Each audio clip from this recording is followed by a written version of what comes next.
So the Democrats have apparently finally decided that they have some guts, and they have now unleashed their own new stimulus plan, a $3 trillion stimulus plan, and apparently it's supposed to do a lot of great stuff for the American people. So let's just take a look at that real quick, shall we? So Democrats' $3 trillion coronavirus stimulus proposal includes more $1,200 checks, money for state and local governments. Okay, now let's read some of the details about this.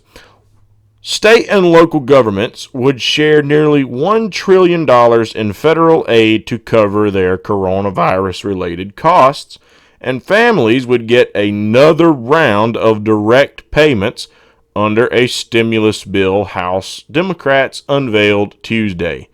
The more than $3 trillion Health and Economic Recovery Omnibus Emergency Solutions Act, or HEROES Act, also would expand unemployment assistance, boost food stamps, increase emergency grants to small businesses trying to weather the COVID-19 pandemic that has slammed the economy and upended daily life in the U.S.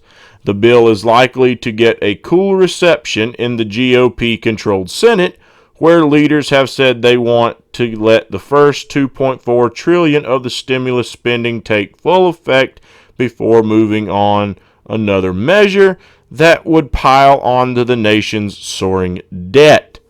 Now, something else that I have also read throughout the day about this is there could be something in there for hazard pay for essential workers too.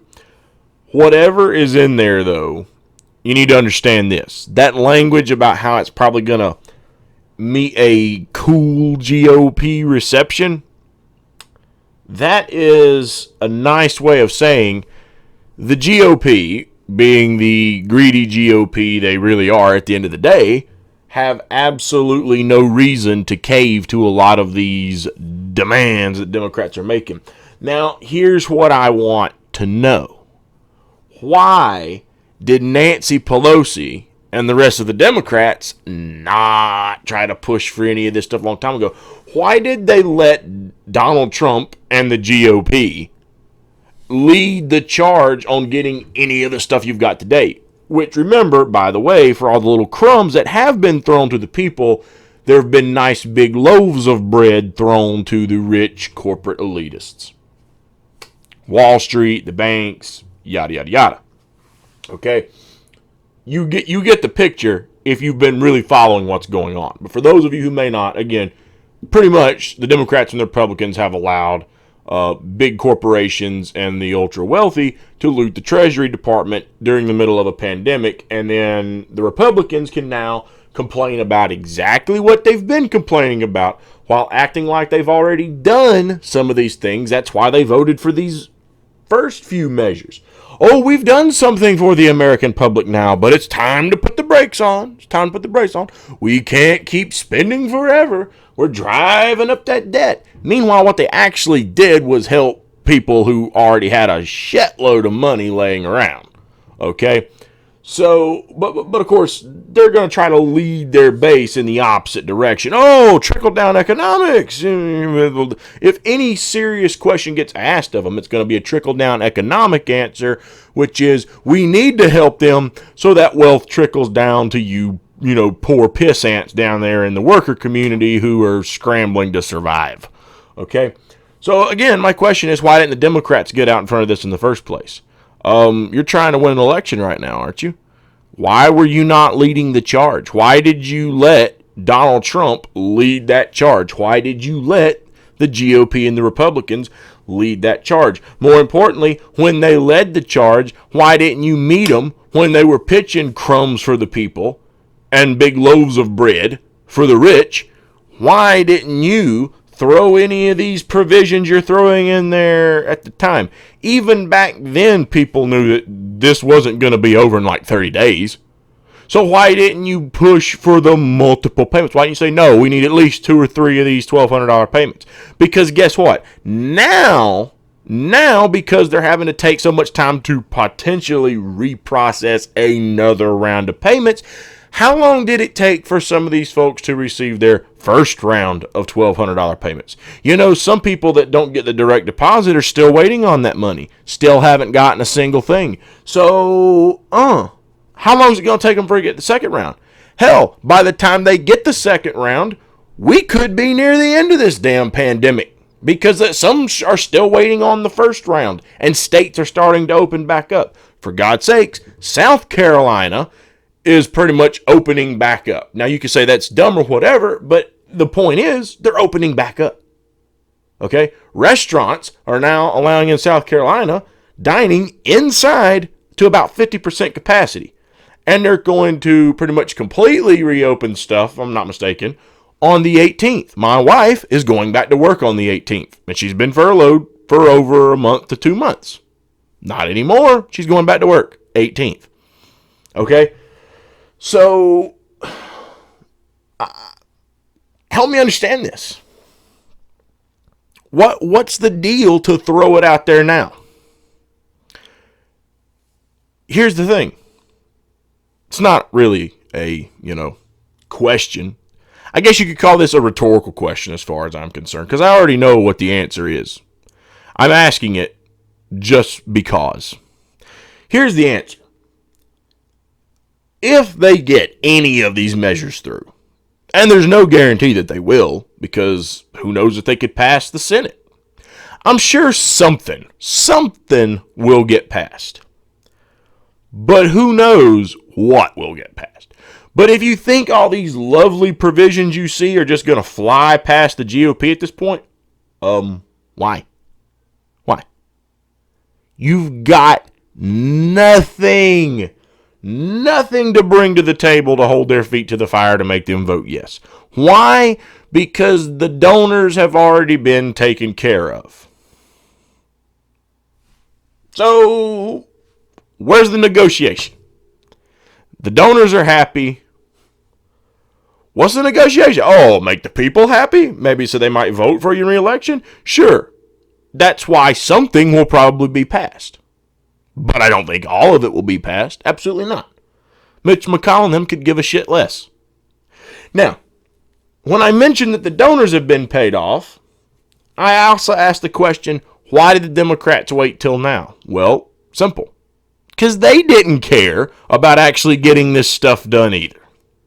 So for all of you who are saying that it's so irresponsible to not go vote for Joe Biden, to not support the Democratic Party,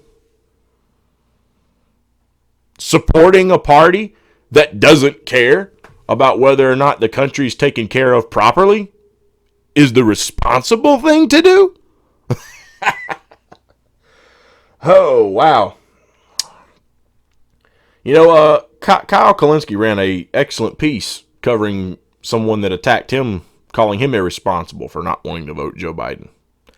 If you haven't seen it, I recommend you go check it out. But here's the facts, folks.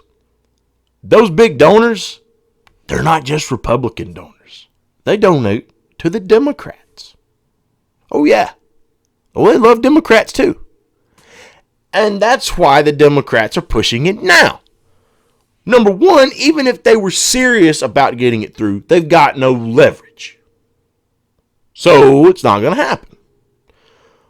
But number two, that's why they waited till now. Because there's no leverage. There's no ability of negotiation.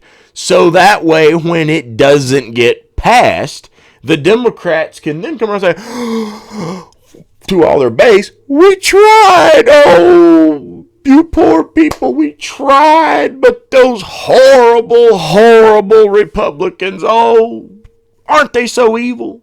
If only they would do the right things and just vote for the interests of the people. But we Democrats, we tried.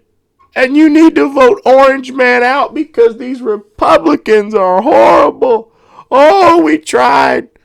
Sure, I had a lot of expensive ice cream during this pandemic, and you poor people, you get nothing because of the Republicans. Oh, the humanity.